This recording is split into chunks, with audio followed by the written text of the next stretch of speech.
Hi, everyone. Quick one for you. Make sure you subscribe and like before we start. Thank you. My life felt stable, predictable even. 7 years of marriage to Emily, a comfortable mom working in corporate strategy for a high-end firm, and a nice home. We weren't passionate, but we had a routine, a partnership of sorts. I handled the work, the stability, and Emily enjoyed the life that came with it. I wasn't blind to her flaws, her love for the finer things, her obsession with appearances, but I chalked it up to harmless vanity. She wasn't the type to cheat. At least, I thought so. Lately, something had shifted. It started small. Emily's late nights on her phone, the way she began dressing up even on casual days. I'd catch her staring at me sometimes, her eyes cold, like she was sizing me up. I tried to brush it off, convincing myself that maybe it was just the stress of my mom or the monotony of marriage setting in. We all go through phases, don't we? But then came the event, the corporate party. I brought Emily, hoping it would be a break from the growing distance between us. She looked stunning that night, wearing a red dress that clung to her in all the right ways. She was the center of attention, which wasn't new. What was new was the way she fixated on him. Jason, my boss, mid-40s, wealthy, powerful. He had the kind of charm that pulled people in, a predator in a tailored suit. I saw the way his hand rested on the small of Emily's back during introductions, how their laughter lingered just a second too long. It annoyed me, but I trusted her. At least, I thought I did. As the night went on, I found myself scanning the room for them, and they were always together.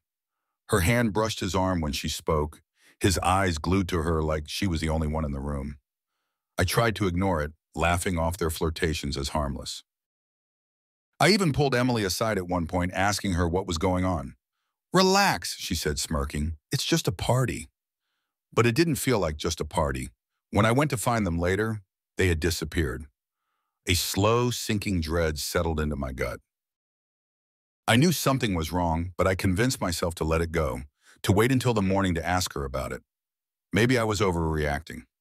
The next morning, my front doorbell rang. It was Jason. He stood there, leaning against the doorframe, wearing an obnoxious grin like we were old friends. "Mind if I come in?" he asked casually. Without waiting for an answer, he stepped past me into the house. I stood there dumbfounded as he strolled into my kitchen like he owned the place. Then I heard footsteps from behind me. Emily appeared wearing a short dress, something she never wore around the house. My heart dropped. My stomach twisted into knots. "What's going on?" I asked, but my voice cracked, already knowing the answer. Emily's eyes met mine. There was no guilt, no remorse, just cold indifference. Jason reached into his pocket, pulled out a crisp envelope, and tossed it onto the counter. "Here's $5,000, he said with a smirk. "Why don't you use that to go enjoy yourself at a brothel or something?" "I'm taking your wife out on a date." I felt a flash of heat rise to my face, anger coursing through my veins. "What the hell is this?" I demanded, looking between them. Emily shrugged as if this entire scenario was perfectly reasonable. "It's over," she said, her voice cold. "Jason's better. In bed. In life, he's got what you'll never have." Her words hit me like a sledgehammer. 7 years, 7 fucking years of marriage, and she dismissed it like it was nothing. I couldn't find the words. Everything inside me burned with humiliation, with rage, but I couldn't speak. I just stood there, frozen, as she walked out of our house, hand in hand with Jason, the door closing behind them with a finality that echoed through the empty room. My chest tightened, but not with sadness. No, this wasn't grief. This was something else, something cold and calculating. My life wasn't ending. No, their lives were. They just didn't know it yet.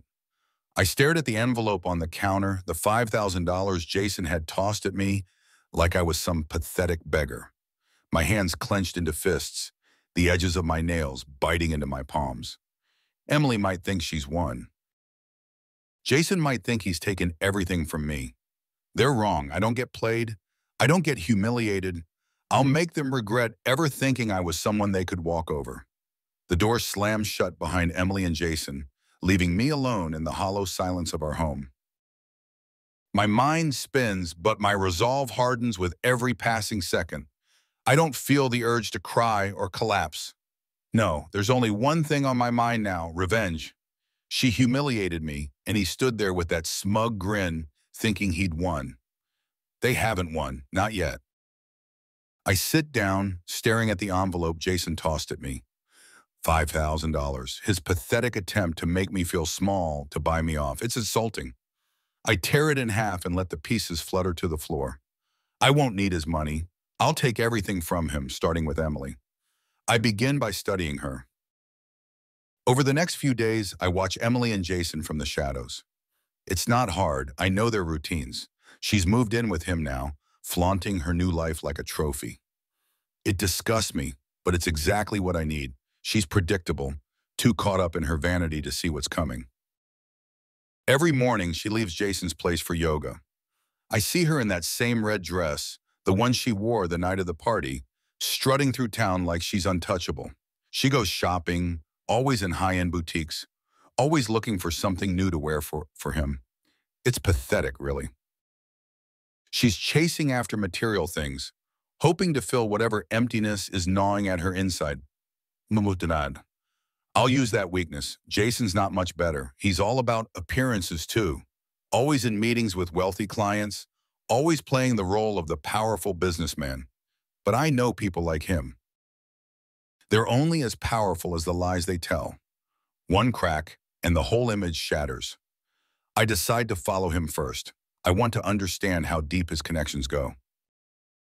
Every night, I see him leaving work with different clients, heading to exclusive restaurants, rubbing elbows with people who think they run the world.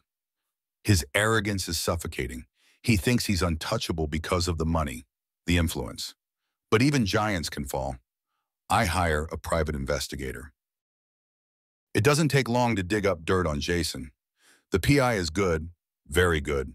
He uncovers more than I expected. Jason's wealth? It's not all legitimate. He's involved in money laundering. Using his connections to move cash through offshore accounts. He's made a lot of enemies along the way. Powerful enemies. That's when the plan starts to come together. I can't go at him directly. That would be suicide. He's too connected, too dangerous. But I can use those enemies. They don't know about me yet, but they will soon. All I need to do is tip the right people off.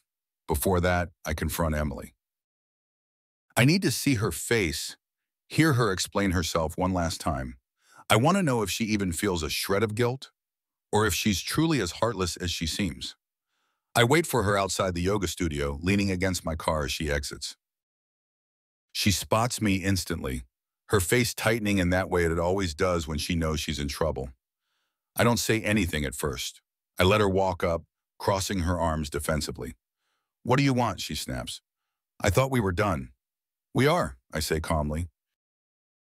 "I just wanted to see if you had anything to say." "Any regrets, Emily?" She rolls her eyes, exhaling sharply. "Regrets? No, Mark. I don't have any regrets. You know why? Because Jason is everything you're not. He actually knows how to live. You? You were always so small. So predictable." Her words cut, but I don't flinch. I stay composed, taking in her venomous disdain. I let it fuel the fire burning inside me. "Is that why you never loved me?" I ask, voice low. "Because I wasn't flashy enough? Because I wasn't Jason?" She smiles, but it's cold, empty. "Exactly." "I settled, Mark. And now I'm done settling." I nod, not saying another word. I let her walk away, back to her shiny new life, back to Jason. But I know something she doesn't. I'm about to tear that shiny life apart, and when I'm done, she'll be the one left with nothing. That night, I set the first stage of my plan in motion. I send a series of anonymous emails to Jason's competitors, subtly leaking the financial discrepancies I've uncovered. It's not a full-blown takedown, not yet, just enough to plant doubt in their minds. Jason thrives on his image. I'll chip away at that image, piece by piece, until there's nothing left.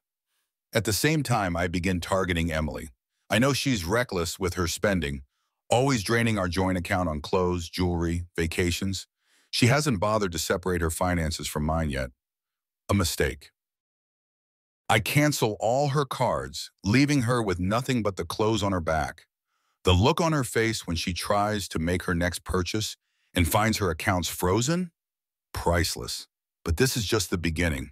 I'm playing the long game. A few days later, I get a phone call from the private investigator. His voice is urgent, more tense than before. There's something you need to know, he says. Jason's connected to some dangerous people. It's not just money laundering, it's organized crime. If you keep pushing, this could get messy. Real messy. My stomach tightens. This complicates things. I thought I was just dealing with a corrupt businessman, but this is much darker. I'm not scared, not yet, but I know I need to tread carefully. One wrong move, and I'm not just taking down Jason, I'm putting a target on my own back. I sit with this new information, running through the options in my head. I could back off, let it go, maybe even find a way to settle quietly. But that's not who I am. That's not how this ends. Jason and Emily still need to pay, and I've come too far to stop now. I decide to use this complication to my advantage. If Jason's involved with the organized crime, then he has secrets, dangerous secrets. I just need to find the right way to expose them without blowing my own cover. I start digging deeper, looking into his criminal connections, searching for a weak link. I don't need to take him down directly. I just need to give someone else the information they need to finish the job. In the meantime, I keep pushing Emily. I know how to manipulate her, how to make her doubt everything she's built with Jason. I start leaving anonymous messages, little whispers of Jason's secrets, hinting at the danger she's in. It's subtle, but enough to plant the seeds of paranoia. Her perfect life isn't so perfect anymore. As I watch the cracks form, I feel a strange sense of satisfaction. This isn't just about revenge anymore. It's about control. For the first time since this whole mess started, I'm the one in control, and I'm not letting go. But I know this is just the beginning. There's still so much more to tear apart, so much more to destroy, and I'm just getting started. I start with Emily. She's always been easy to predict, driven by attention, status, and money. Her new life with Jason may seem glamorous, but I know better. She's already spending more than she has, trying to keep up appearances with Jason's circle of wealth and power. Her vanity is the crack in her armor, and I intend to widen it. The rumors start small, subtle whispers planted among the women in her social circle. A friend of a friend overhears that Emily's finances are not what they seem, that she's been living on credit, burning through her savings. I fuel these rumors carefully, feeding the right people just enough to make them curious. Her new friends, the ones who only care about status, are the first to turn. They stop inviting her to lunches, stop texting her. It's small, but I know it will eat away at her. She needs to be adored, and when that adoration fades, she'll unravel. I take it a step further by hitting her where it hurts most, her money.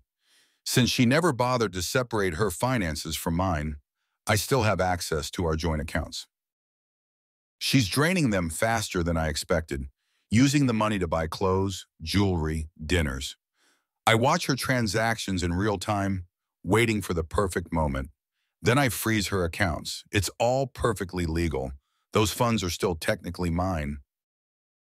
The next day, I'm parked across the street from the high-end boutique she frequents. I see her step inside, head held high as usual, clutching a designer handbag. 10 minutes later, she's at the counter swiping her card. I watch from my car as the cashier shakes her head, as Emily's face turns red with confusion, then panic. She tries again, another shake of the head. Her confidence cracks. She storms out, fumbling for her phone, dialing Jason. This is where it starts. Jason, meanwhile, has no idea what's coming for him.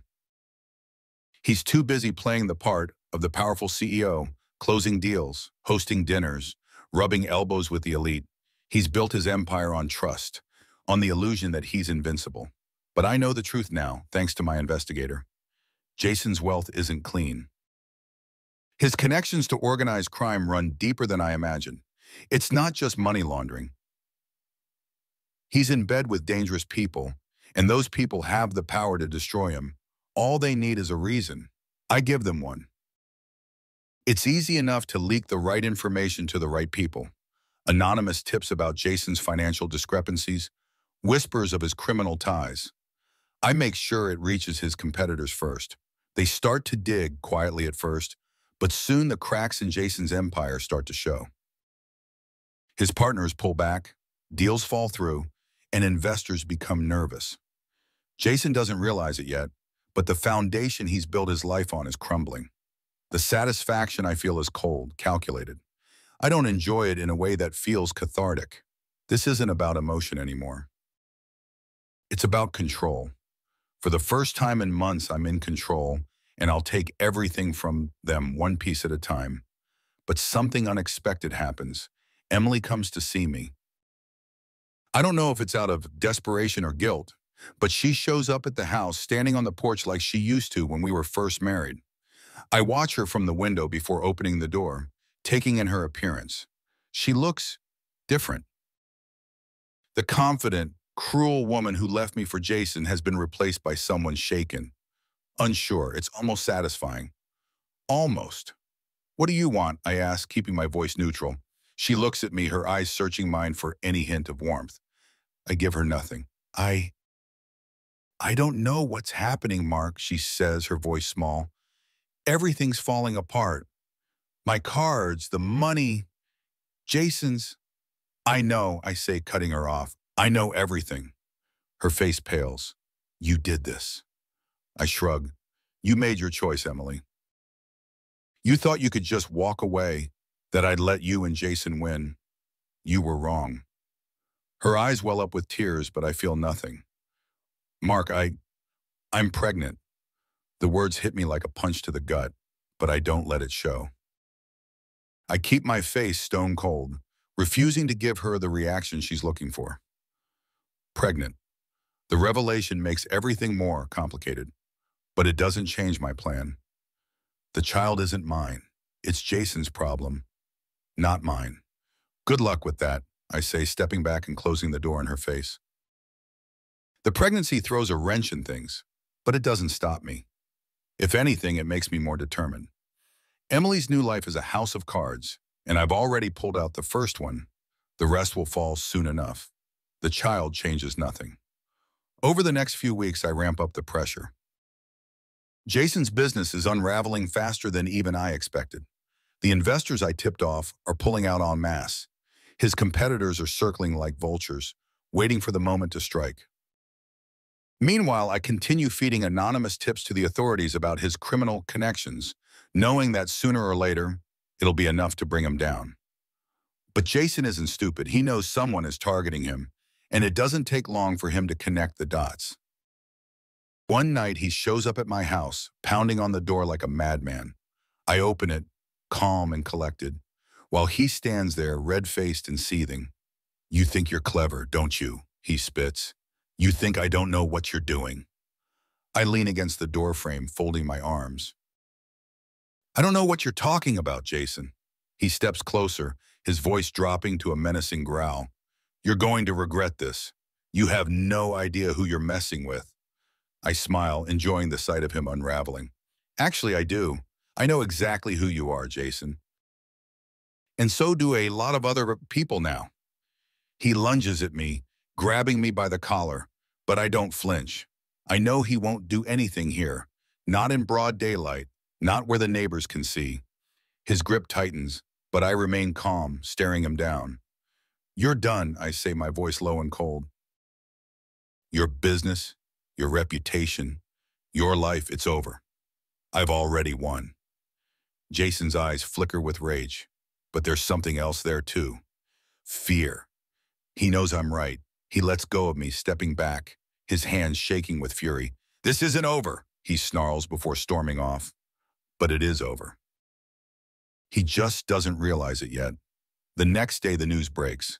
Jason's company is under investigation for financial fraud. His criminal connections are being exposed, piece by piece. The media is all over it. His investors are fleeing, his partners are turning on him, and the authorities are closing in. His empire is collapsing, and there's nothing he can do to stop it. Emily, meanwhile, is falling apart. I hear from mutual acquaintances that she's been ostracized from her social circle. The friends she once flaunted her wealth to have abandoned her, and she's left with nothing. The pregnancy complicates things for her, but not for me. I watch from a distance as her world crumbles, feeling nothing but cold satisfaction. But something gnaws at me. It's a hollow victory. I've succeeded in my plan, brought them both to their knees, but the emptiness remains. The revenge didn't bring the closure I thought it would. I expected to feel triumphant, but instead I feel numb. A week later, I'm sitting in my car, parked outside Jason's office. It's deserted now, the window's dark, the sign out front already being taken down. I watch as workers carried out the last remnants of his empire, loading them into trucks, and I can't help but wonder, what now? I've spent months planning this, and now that it's done, I feel lost. I see Jason exit the building, looking defeated, a shell of the man he once was. He doesn't see me, but I watch him, wondering if he feels the same hollowness I do. Probably not. He's too busy scrambling to save whatever pieces of his life he can.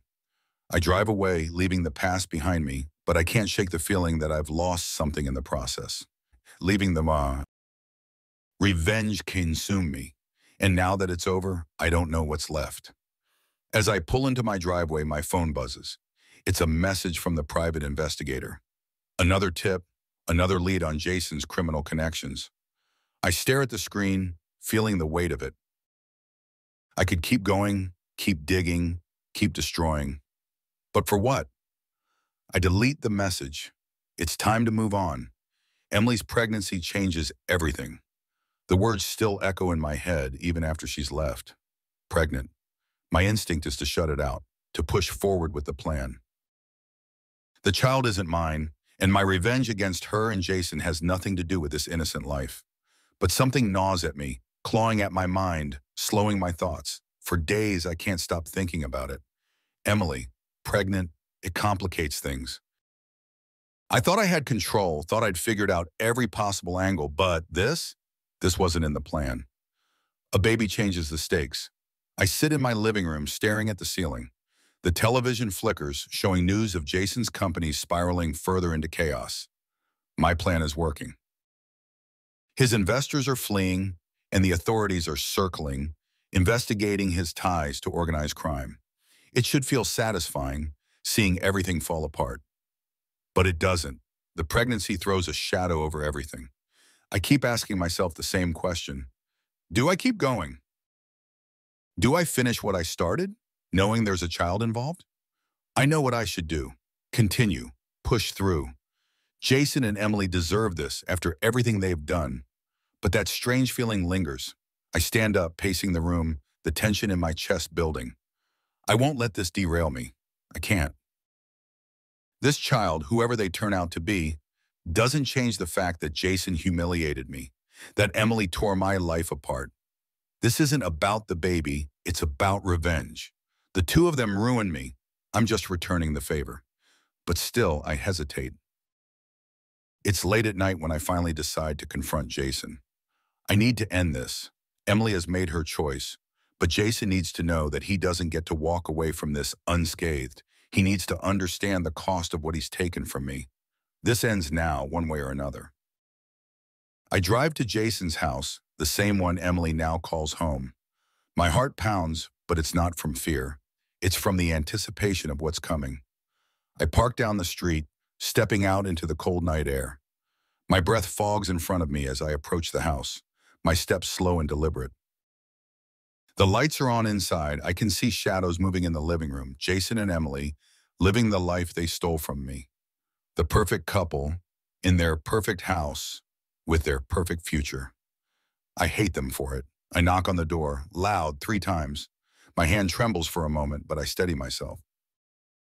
No more hesitation. Jason opens the door and the surprise on his face quickly turns into anger.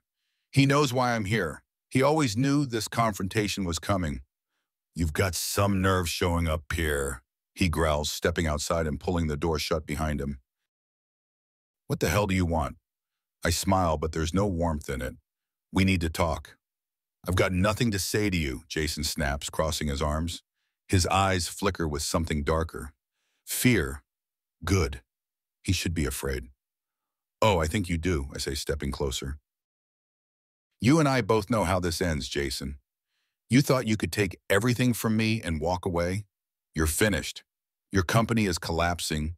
Your reputation is in ruins, and it's only going to get worse from here. Jason's jaw tightens. He glances back at the house, then lowers his voice. You think you can just ruin me and walk away clean? You don't know who you're messing with. Oh, I know exactly who I'm messing with, I reply, my voice cold. I know about the money laundering. I know about your criminal connections, the people you're involved with. They won't protect you when everything hits the fan. They'll hang you out to dry the second it suits them. He takes a step toward me, his face twisted in rage. You don't know what you're talking about. I know enough, I say, and I'm not done.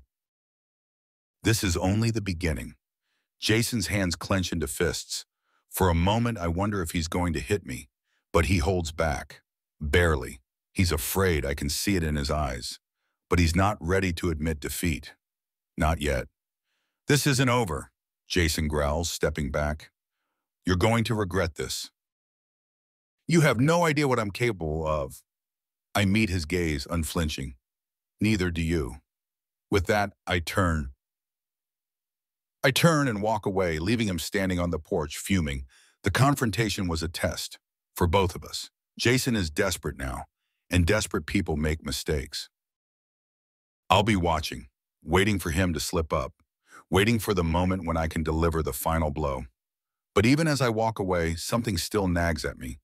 Emily's pregnancy hangs over everything like a dark cloud, complicating my every thought. Back at home, I can't shake the feeling that this revenge is consuming me. I'm losing sight of the person I used to be, the man who had control over his life. Now everything revolves around destroying Jason and Emily. It's all I can think about, all I can focus on. But what happens when it's over? What's left for me then? I sit in the dark, my mind racing, torn between two desires, to finish what I started or to walk away before I lose myself completely. The weight of it presses down on me, and for the first time I feel uncertain. Not about the plan, but about myself. That night, sleep doesn't come easily. I toss and turn, my thoughts a constant storm. I've sacrificed everything for this revenge, my job, my peace of mind, my sense of self. And for what? A hollow victory? In the morning, I check the news. Jason's company is officially under federal investigation. The headlines are brutal. His name is being dragged through the mud, his empire crumbling faster than I could have ever hoped. I should feel satisfied, triumphant even. But instead, I feel empty.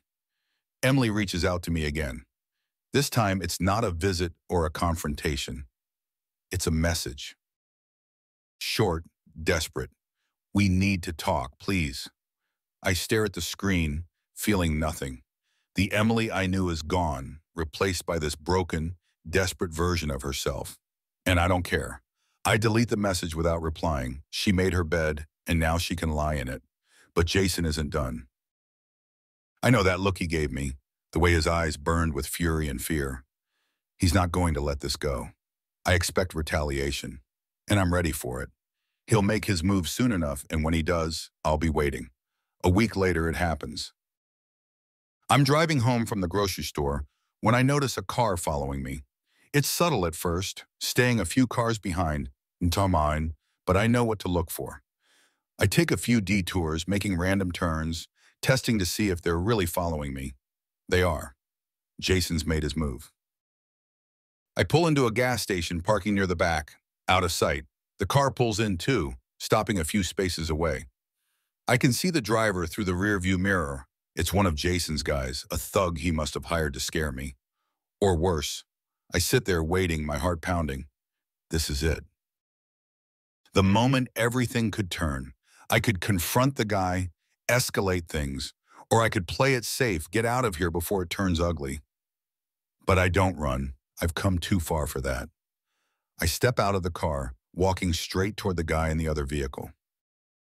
He sees me coming, his eyes narrowing as he watches my approach. I don't know what he's expecting, but I'm not backing down. I reach his car and knock on the window. He rolls it down, giving me a hard stare. "Jason sent you?" I ask, keeping my voice calm. He doesn't answer, but I can see the confirmation in his eyes. "Tell him this is his last chance," I say, leaning in closer. He backs off, or I destroy what little he has left. He knows what I'm capable of. Let him know I'm not afraid. The man smirks, but there's no humor in it. "You're playing a dangerous game." "So is Jason," I reply. "But I'm better at it." Without another word, I turn and walk back to my car, my heart still racing.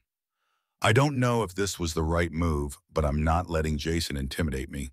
Not now, not after everything. As I drive away, I can feel the weight of the situation pressing down on me. This isn't just about revenge anymore, it's about survival. Jason won't stop until one of us is destroyed. But I won't let it be me. The next day, I receive another message from Emily. This time it's different. There's no desperation, no plea for help, just a single line: "I'm leaving him." I stare at the message for a long time, my mind racing. Leaving Jason, after everything, it seems impossible. But then again, maybe the cracks are deeper than I thought. Maybe Emily has finally realized that her perfect life with Jason was built on lies and corruption. Or maybe she's just trying to save herself before it all collapses. Either way, it doesn't matter. I'm too far gone to care about what happens to her now. But Jason, he's not done yet, and neither am I. I sit in my living room, the news still on in the background, but I'm not really watching. Jason's empire is collapsing, but I don't feel the sense of victory I expected. I've taken nearly everything from him. His reputation is in shreds, his business partners are jumping ship, and now the authorities are circling. I thought this would be enough, but it isn't. It's not just Jason that needs to fall. Emily does too, but that baby, it complicates everything. I know it's not mine, but it still haunts me. Emily, pregnant with Jason's child. It should make me hate her more, make this easier. Instead, I find myself hesitating. Destroying her now feels different, heavier. I stand restless, pacing the room. I can't let this derail me. I've come too far to stop now. Emily deserves to lose everything, just like Jason. And that's what I've been working toward. But for the first time, I wonder what it's all for. What's left for me when this is done? My life has become consumed by this plan, by revenge. There's nothing else. I glance around the empty house, my steps echoing in the silence. I've already lost everything. My job, my stability, my future. All because of them. The least I can do is make sure they feel that loss too. The message from Emily still lingers in my mind. I'm leaving him. It's vague and I don't trust it. I can't afford to. Emily's been manipulative since the beginning, using people to get what she wants. She thought she could use Jason the same way she used me. Now she's realizing that Jason's not the savior she imagined. I don't feel sorry for her. Still, I decide to meet her. Not because I care, but because I want to see her face when she realizes she has nothing left. I text her back, cold and direct.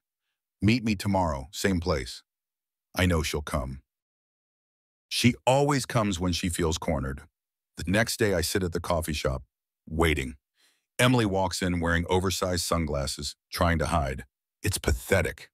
She used to flaunt herself in public, all confidence and arrogance, but now she's a shadow of that woman. She slides into the seat across from me, removing her sunglasses. I can see the fear in her eyes. Good. You came, I say, my voice flat. She bites her lip, glancing around nervously. I didn't know who else to turn to, she says quietly. I thought you might understand. I stare at her, unblinking. Understand what? That you left me for him? That you betrayed me? Her eyes well up with tears, and for a moment, I almost feel something. Almost.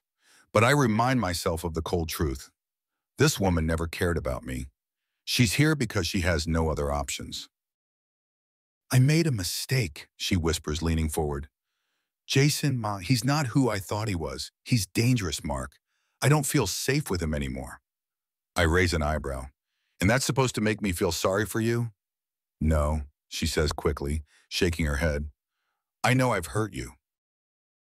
I know I've done terrible things, but I'm leaving him. I just need help. You need help? I laugh, the sound harsh and bitter. You left me, humiliated me, and now you want my help? She flinches, her hands trembling. Please, Mark, I'm pregnant. I can't do this alone. The words hit me, but they don't have the effect she wants. The pregnancy doesn't make her more sympathetic. It makes her more desperate. And desperation is what I've been waiting for. You think I care about your baby? I say, my voice icy. You think that changes anything? Emily's face crumples, her tears spilling over. But I don't feel pity. I don't feel anything. Jason will destroy you, I continue, leaning in closer. He's already falling apart. And when he's done, he'll take you down with him. That's what you get for thinking you could trade me in for something better. She shakes her head, her voice cracking. You don't understand, Mark. I'm scared. I can't stay with him. I sit back, crossing my arms. Then leave. What does that have to do with me? Emily looks at me, her eyes pleading. I have nowhere to go. I thought maybe you'd help me. The silence between us is thick, charged with everything unsaid over the last few months. I stare at her, the woman I once thought I loved, and I realize how far gone we both are. I'm not your savior, Emily, I say finally. You made your choices. Now you have to live with them. She looks down, her shoulders shaking as she cries. But I don't move. I don't comfort her. She doesn't deserve it. This is the moment I've been waiting for. The moment where she's finally broken. Finally lost. I stand, tossing a few bills on the table to cover the coffee. Good luck, I say, turning to leave. Mark, she calls after me, her voice frantic. Please wait. You can't just leave me like this. I stop, but don't turn around. I let her words hang in the air, and then I walk out, leaving her behind. She made her bed. Now she can lie in it. In the days that follow, I continue to dismantle Jason's world. The investigation into his business is intensifying, and it's clear he's running out of options. His associates are turning on him, his financial backers are pulling out, and rumors are swirling about his criminal connections. It's only a matter of time before everything collapses. But as I watch this unfold, I feel something shift inside me. I thought this would bring me closure, that I'd finally feel at peace once Jason was destroyed. But instead, I feel empty. Revenge was supposed to fill the void left by Emily's betrayal. But it hasn't. I've won, but the victory feels hollow. One evening, I'm sitting in my darkened living room, the news on in the background, when my phone buzzes. It's an unknown number. I hesitate for a moment before answering. Mark, a voice says on the other end. It's Jason. I don't say anything. I just listen, my heart pounding. I know what you've done, Jason continues, his voice strained. You think you're clever, don't you? Ruining my business, turning my partners against me. But this isn't over. I lean back, my grip tightening on the phone. You sound desperate, Jason. He laughs bitterly. You have no idea who you're messing with. I've been in this game a long time. I've survived worse than this. You won't break me. You're already broken, I reply, my voice cold. It's only a matter of time before everything crumbles. There's a long pause on the other end. I can hear him breathing, can feel the tension through the phone. You think you've won, he says finally, but you've made one mistake, Mark. You didn't finish the job. The line goes dead. I stare at the phone, my mind racing. Jason's right. I didn't finish the job. I hesitated, pulled back. And now he's coming for Muckham. A few nights later, I'm driving home when I notice a car trailing me again. This time I don't wait. I pull into an empty lot, stepping out of the car. Ready. The car pulls up next to me and Jason steps out, his face drawn and tense. He looks like a man on the edge, desperate, angry. He doesn't say anything at first, just stands there, staring at me with a mixture of rage and something else, something darker. This ends now, Jason says, his voice low, dangerous. I meet his gaze, unflinching. You're right. It does. He takes a step closer, his hands clenched at his sides. You ruined everything, Mark. My business, My reputation, Emily. Emily was never yours, I say coldly. She used you just like she used me. Jason's eyes narrow, and I can see the fury building. He's lost everything, and he blames me. But this isn't about me. It's about him, about the choices he made. Choices that brought him to this moment. I'll make you pay for this, he says through gritted teeth. I take a step forward, meeting him head on. You already lost, Jason. It's over. For a moment, we stand there locked in a silent standoff. But then something shifts. Jason's shoulders slump, the fight draining out of him. He knows it's true. He's lost, and there's nothing left to fight for. Without another word, Jason turns and walks back to his car. I watch him go, my heart pounding in my chest. This is the end. As I drive home, the weight of everything hits me. It's over. I've won, but it doesn't feel like victory. All I feel is numb. Back at home, I sit in the dark, my mind swirling with thoughts I can't shake. I've destroyed them, Emily, Jason, everything they built together. But in the process, I've lost myself. I'm no longer the man I was before this started. Revenge consumed me, changed me. And now that it's done, I don't know who I am anymore. I thought revenge would bring me closure, but all it's brought is emptiness. I glance at my phone, the screen still lit with the last call from Jason. I delete the number, standing up, ready to leave this all behind. Emily sits across from me, eyes hollow, shoulders slumped. The cafe around us hums with quiet conversations. But here, between us, there's only silence. She's different now, barely recognizable from the woman who once flaunted her beauty, her wealth, her power over me. She's broken. I sip my coffee, watching her closely, waiting for her to speak. She shifts uncomfortably in her seat, like she's trying to summon the courage to say what she came here to say. Finally, she looks up, her voice trembling. I need your help, Mark. I feel nothing, no sympathy, no anger, just cold detachment. I've won. Jason is ruined, his empire in shambles. Emily is just a casualty of the wreckage. I lean back, my eyes never leaving hers. Help you? I echo, my tone flat. You think, after everything, that I'd help you? Her eyes well up with tears, but I don't care. This is the woman who laughed in my face, who walked out with Jason like I was nothing more than an inconvenience. Now she's here, begging for a lifeline. I made a mistake, she whispers. I know that now. Jason, he's gone. The money's gone. I don't know where to go, what to do. Please, Mark. I'm pregnant. I need help. Pregnant. The word still sticks in my throat. Jason's child, not mine. It should make me hate her even more. But instead, all I feel is emptiness. I thought revenge would bring closure, satisfaction. But now that I'm here, with her begging for mercy, I realize how hollow it all is. You made your bed, Emily, I say, my voice cold. Now you have to lie in it. Her tears spill over, and she reaches across the table, her hand trembling. Mark, please. I don't have anyone else. I pull my hand back, staring at her with nothing but contempt. That's not my problem. The silence between us stretches, heavy and thick. I stand up, ready to leave, but she grabs my arm, desperation in her voice. I'm scared, she chokes out. I don't know what to do. For a moment, I look down at her, at the woman who once controlled my life. Now she's the one who's powerless, and I should feel victorious. But I don't. I feel nothing.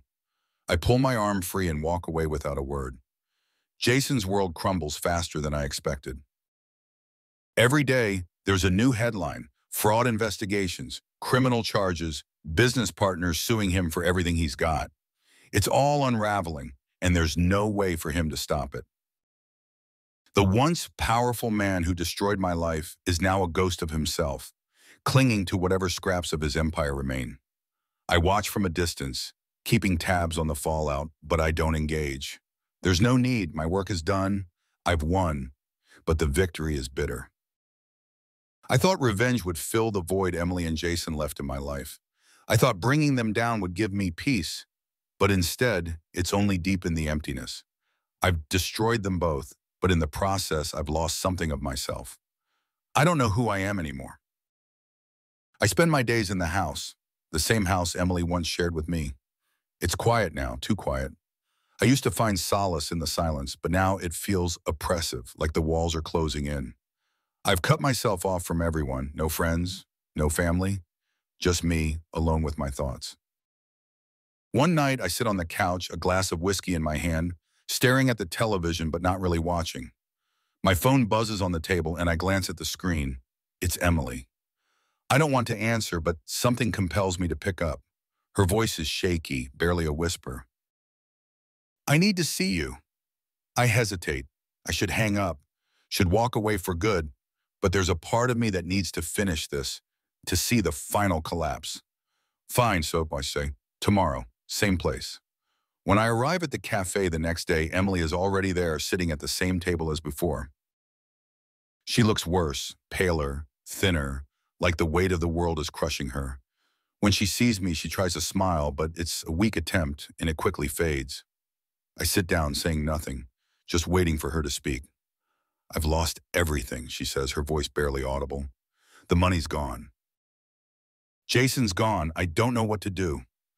I stare at her, my emotions locked behind a wall of indifference. That's what happens when you build your life on lies. She flinches at the harshness of my words, but I don't care. She deserves this. She chose this. I don't have anywhere else to go, she whispers, her eyes filling with tears. I'm going to lose the baby. For a moment, I feel a flicker of something.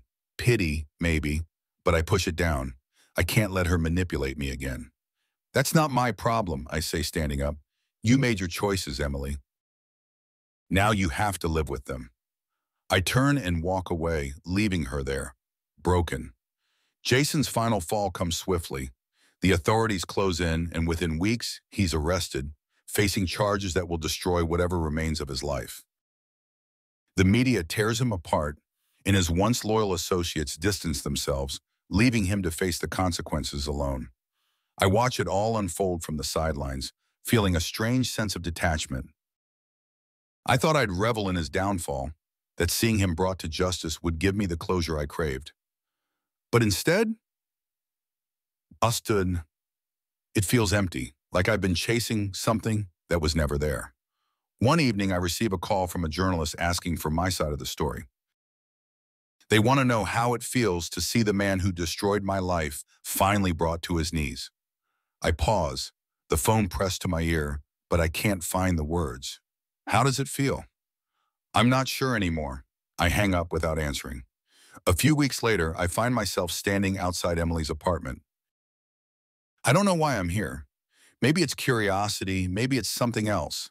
But as I knock on the door, I feel a strange sense of finality, like this is the last chapter in a story that's gone on too long. She opens the door, and I barely recognize her. She's gaunt, her eyes hollow, her once flawless skin now pale and blotchy. She looks like someone who's been through hell, and maybe she has. She steps aside, letting me in without a word. The apartment is small, cluttered, nothing like the lavish lifestyle she once craved. There's no sign of the baby. I don't ask. We sit in silence for a while, neither of us knowing what to say. Finally, she speaks, her voice barely above a whisper. I thought I could fix it, she says, her hands trembling. I thought I could make things right, but it's too late. I say nothing. What is there to say? She looks up at me, her eyes filled with something I haven't seen before. Genuine regret. I never loved him, Mark. I thought I did, but I didn't. I don't even know if I ever loved you. The words hang in the air, heavy and painful, but they don't hurt like they should. I've moved past that. I'm not the man who needs her love anymore. I'm not sure I ever was. I'm sorry, she whispers, tears streaming down her face. I'm so sorry for everything. I nod, but I don't feel the need to forgive her. Forgiveness isn't what I came here for. We sit in silence for a while longer before I stand up, ready to leave. Take care of yourself, Emily, I say, my voice flat. She looks up at me, her face crumpling in despair. Mark, please, don't go. But I'm already walking out the door. As I drive away, I feel a strange sense of release. It's over. Emily and Jason are both destroyed, their lives in ruins, and I've walked away from the wreckage. But the victory is hollow, and I know now that it always was. Revenge didn't bring me closure. It didn't heal the wounds they left. It just deepened them. In the end, I'm left with nothing but the echoes of my choices, the scars of a battle I fought alone. I've become a different man, a man who's learned that revenge is a double-edged sword. It cuts deep, but it never heals. As I pull into my driveway, I sit in the car for a moment, staring at the house that once felt like a home.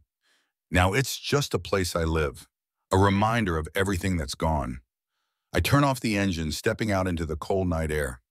The stars are bright overhead, but they offer no comfort. I'm alone in this, and that's how it has to be.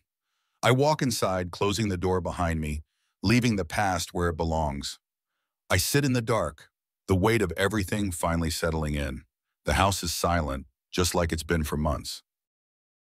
No voices, no laughter, just the sound of my own breathing filling the emptiness. I've destroyed them. Emily, Jason, they've lost everything. Their lives are in shambles, and they're left with nothing. But so am I. I stare at the empty glass on the table, running my fingers along the rim. The satisfaction I thought I'd feel never came. Sure, I've won. I tore apart their lives piece by piece, watched as their world crumbled under the pressure of my carefully laid plans. But now, with nothing left to fight for, I feel hollow. This wasn't supposed to be the end. I thought revenge would give me closure, a sense of justice. But instead, I've lost more than I bargained for. I've become something I don't even recognize. Cold, detached, numb. I think back to that last confrontation with Emily, the way she looked at me, broken and desperate, begging for help. The same woman who once held so much power over me, reduced to nothing. And still, I felt nothing for her. The love we had, if it ever even existed, is long dead. But did I win? Or did I just destroy everything around me, including myself? The questions swirl in my head, but I already know the answer. I didn't win. I just survived. Barely. I get up and pour another drink, the whiskey burning as it goes down. I don't even flinch anymore. I've numbed myself to everything, pain, regret, even guilt. It's easier this way, easier than facing the truth. The truth is, I lost a long time ago. The moment Emily walked out with Jason, my life as I knew it ended. I've been running on fumes ever since, chasing a victory that was never really there. I thought revenge would heal me, but it only deepened the scars. I look around the house. It used to be a home. Now it's just a shell, like me. Nothing but memories and ghosts. And now I have to live with that. I have to live with the knowledge that in my quest to destroy them, I destroyed myself. But life doesn't stop. I've learned that much. No matter how broken you feel, no matter how much you want to shut down, the world keeps turning. And I have to keep moving forward, even if I don't know where I'm going. I put the glass down, feeling the cold weight of reality pressing in on me. Emily's gone. Jason's gone, and I'm left here alone with the wreckage of what used to be my life. There's no satisfaction in it, no closure. Just emptiness. I think about the future, about what comes next. But the truth is, I don't know. I've spent so long consumed by this need for revenge that I don't know how to be anything else. I don't know how to move on. But I have to try. I walk to the front door, open it, and step outside. The night air is cool against my skin, the stars twinkling overhead. It's quiet, peaceful even. I stand there for a moment, breathing it in, trying to feel something. Anything, I don't. But that's okay, I'll figure it out eventually. Or maybe I won't. Maybe this is who I am now, a man who they let revenge consume him, who lost everything in the process. But at least I'm still standing. And that has to count for something. I glance back at the house, the place where everything fell apart. It's just bricks and wood, nothing more. It doesn't hold the power it used to. I've broken free from that, at least. With one last look, I turn and start walking. I don't know where I'm going, but it doesn't matter. What matters is that I'm moving. I'm not stuck in that house, in that life, in that endless loop of hate and regret. I'm stepping forward into whatever comes next. I don't have a plan. I don't need one. For the first time in a long time, I feel free, not happy, not at peace, but free. And maybe that's enough. I keep walking, my footsteps echoing in the quiet night. The road ahead is uncertain, but I'll figure it out. One step at a time, I glance up at the stars still twinkling above me, indifferent to everything that's happened. Life goes on, with or without me. I take another step, then another. The past is behind me and I'm not looking back. I don't know what the future holds, but for the first time in a long time, I'm ready to face it. Whatever it is, I'll be ready. I've learned that revenge doesn't heal. It doesn't fix what's broken inside you. It just distracts you from the pain, makes you think you're in control when really, you're spiraling. But I'm done spiraling. I'm done being controlled by the past. I take a deep breath, letting the night air fill my lungs, and keep walking. Away from the wreckage, away from the ghosts, and into whatever comes next. I don't have all the answers. Hell, I don't have any of them, but I'm still here, and that's enough. For now.